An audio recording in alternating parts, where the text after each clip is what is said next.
Sheriff Brunson, every time I see you, you are doing something to make the community more aware of what it is that they can do to make law enforcement better, their communities better, and their lives better. Why?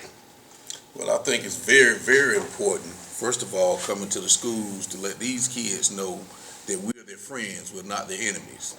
They need to know at an early age that this is a fact and that we care about these kids and what they do. Today we came to read to the kids and talk about bullying and drugs and different things. I brought Quinice here, who's the new DARE officer. I want to introduce her to the kids, but it's very important that I come and let them know that I'm part of the community. I'm not just a sheriff. I'm not just a law enforcement officer that does the traditional stuff. I want them to know that we do care and we are part of this community. Now, most people think that your job is just to surveil people, arrest people, stake people, houses out, pick them up on warrants and that kind of thing. But you're actually going far beyond that. What's the principle behind that? But we definitely got to be proactive. And this is a great place to start, as I said earlier, to let these kids know that we're not just here to just enforce the law, to come and arrest people at their homes when they do bad things. We got to let these kids know that we're good people. We need to let them know that there's a different side to doing things. And being here and them knowing us is very important, to know what we're all about, regardless of what they see in the news and what they hear in the news and what some of the parents tell them, because, hey, we got to face it. Law enforcement officers have a tough time today, in this day and age. So we definitely got to let these kids know that we're not bad people, that we're on their side, and that we're around all the time when they need us. So that's why we're here today. Mr. Principal, it's not all educators who will welcome law enforcement into their schools in order to communicate with their children unless somebody have done something wrong. What's your attitude about these law enforcement officers caring enough to come up into the schoolhouse, spend some time here with your students?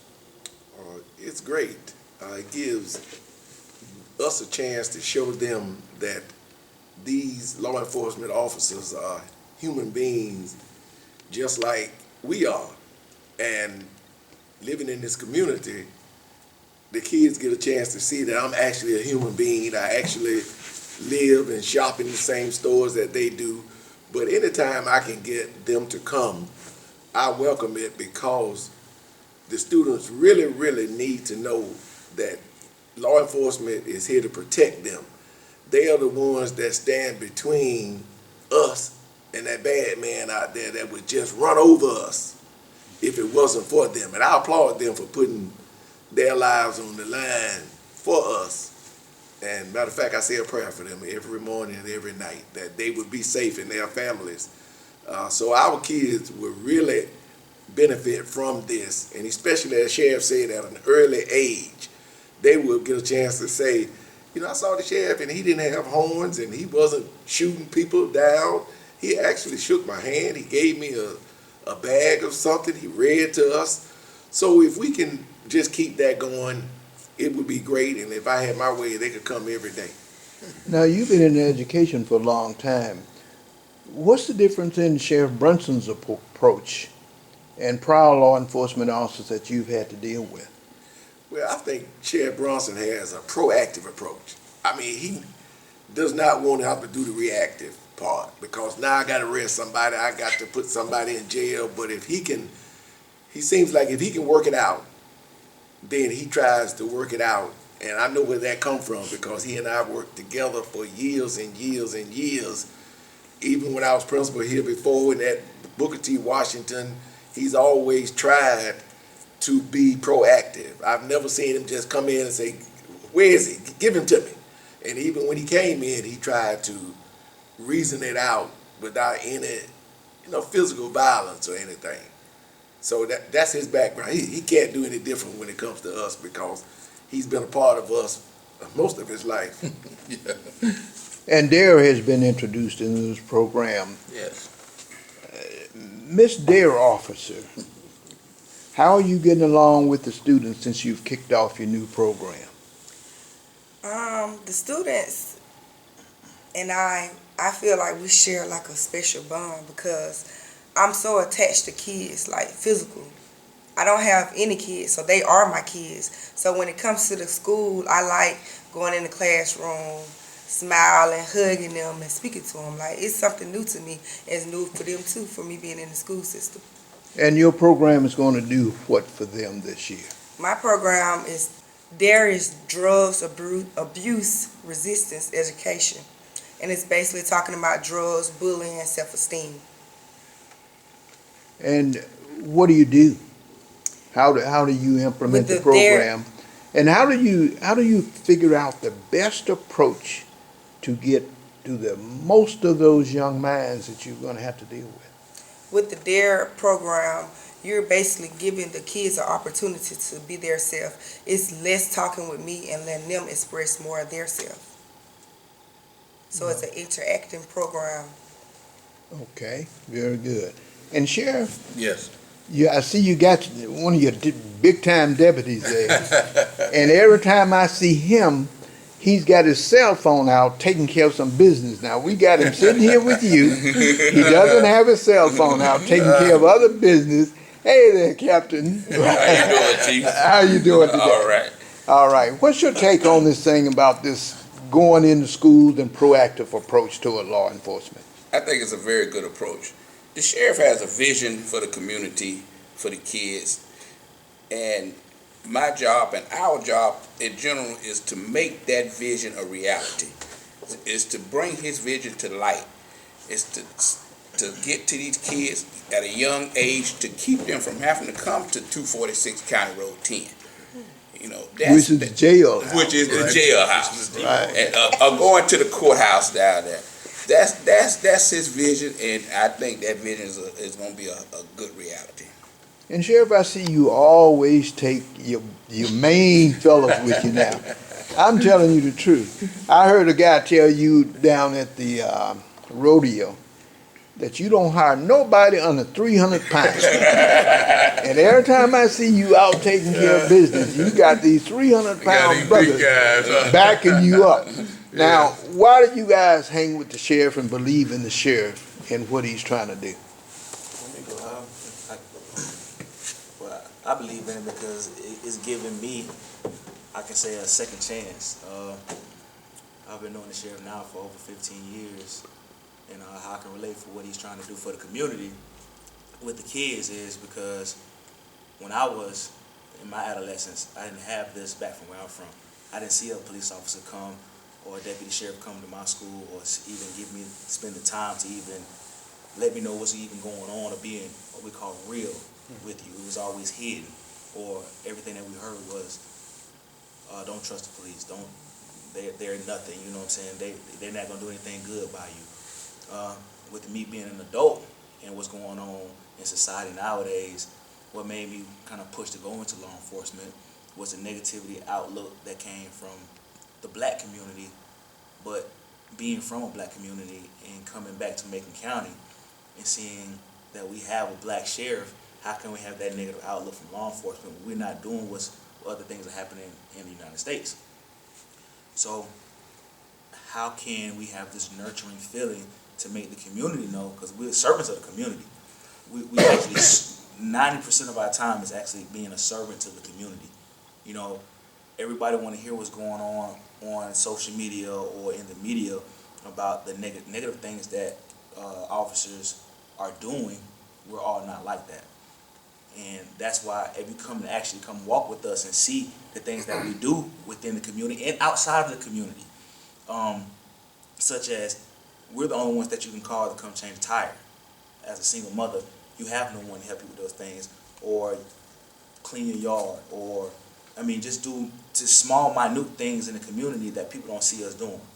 You know what I'm saying? Who have you ever heard of the sheriff? Name me one person in any county in Alabama that your sheriff is hands-on with everybody in the community. You probably couldn't even tell me your sheriff's first name without even Googling it. You know, you having someone who's been touching lives since you're an adult in your 30s and 40s. This man has been touching your life since you was in your preschool. You know what I'm saying? That have a better understanding for you. That gives you the opportunity at a second chance at life. We're not looking to incarcerate anyone here in Macon County. But you do have to face the consequences of your actions. But at the same time, we're giving you a better opportunity to correct your mistakes.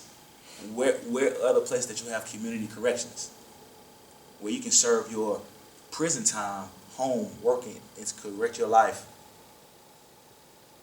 Where? No one can tell me that. But here in Macon County, we can. Now, I see your partner pass that question off to you. Now, let me let me tell you something I witnessed about you, though. Now, I saw 5 little boys take you down one day, and it's all over the wire everywhere, man, over the internet. Now, you tell me, how are you going to face those boys again when they took you down? Well, I'm gonna be honest with you now. I told the sheriff, right, Sheriff? I told him. I said, Sheriff, I ain't gonna let them tackle me. He said, you gonna let them tackle me?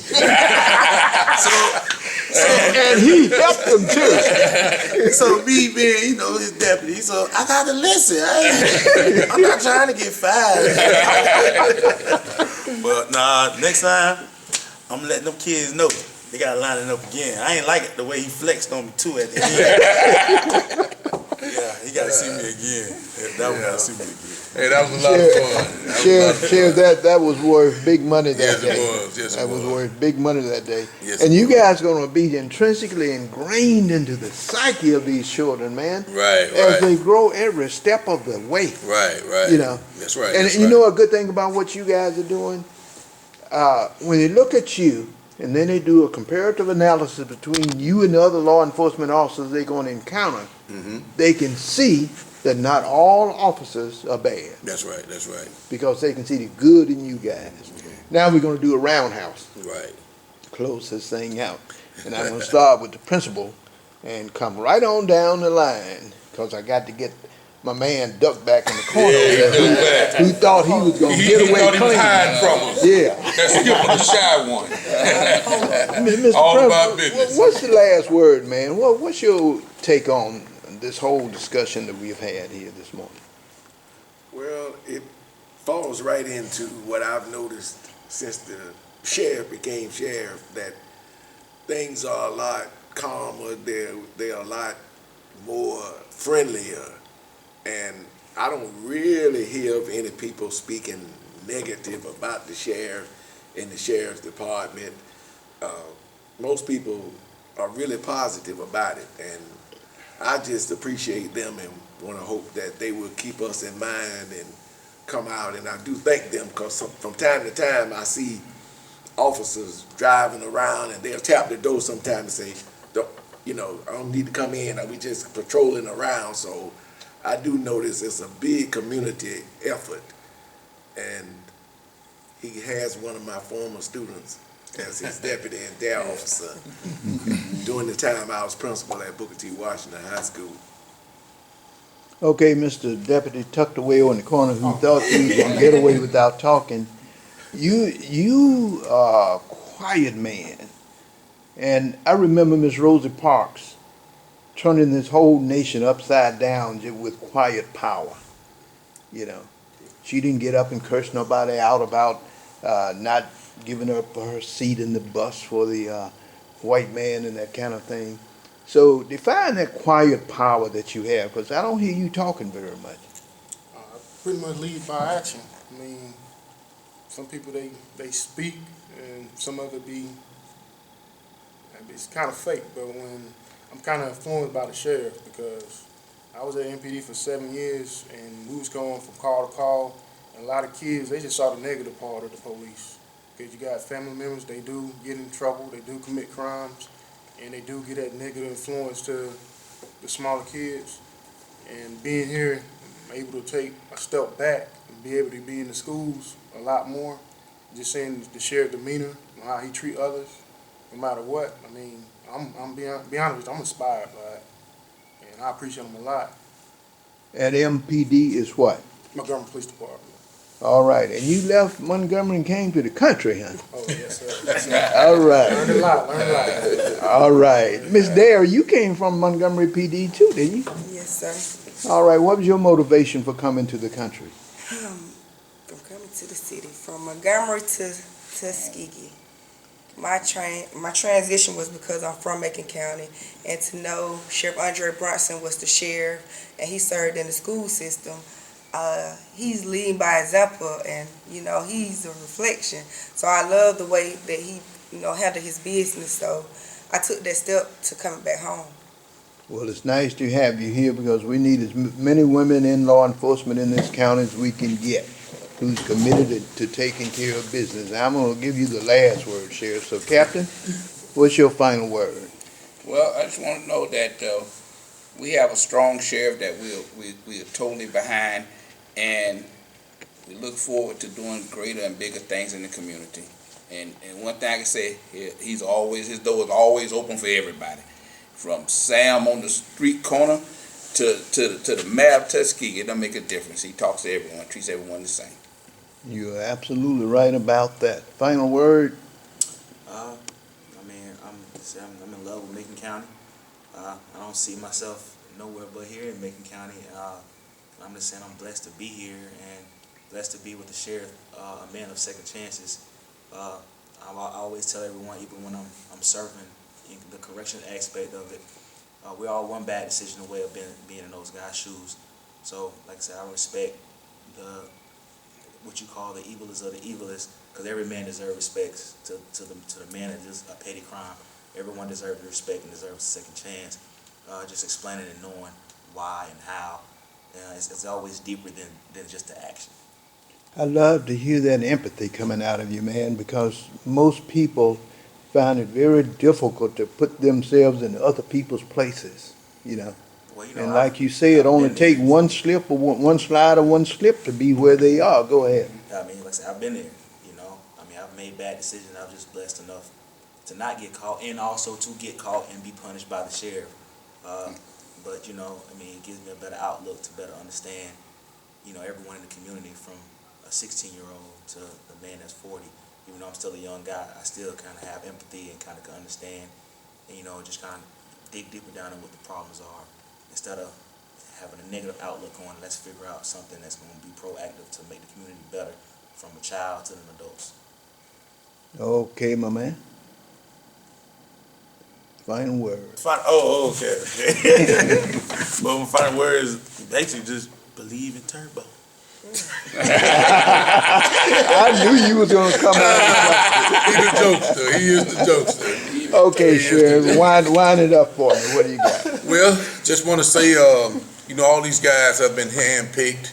All of them are very, very good guys. You can't work for me if you don't care about the community and believe in what I'm doing for the community. And I love all these guys and the young lady here because they do a great job. Everybody cares about Macon County and the community, and that's what we want to have, great community policing. We love the kids. I was a school resource officer for 23 years on my second term as sheriff, and nothing's going to change. I love the community, and I think as long as we love the community, we care about what we're doing, everything else will fall in place. It's not all about locking people up and being the bad guy. We want to be the good guy, but guess what? We're going to do our job. If we got to lock you up, we got to lock you up. If we got to come get you, we're going to come get you. But it's time for a hug sometimes, too. We're going to love on you and hug you, but we're going to enforce the law. That's the bottom line. But our job is a lot easier when we can come to the school, when we can greet people, when we can talk to people and be part of the community, which we love to do. So, we're here. Excellent. And I thank all of you for taking the time. You got a buzzer.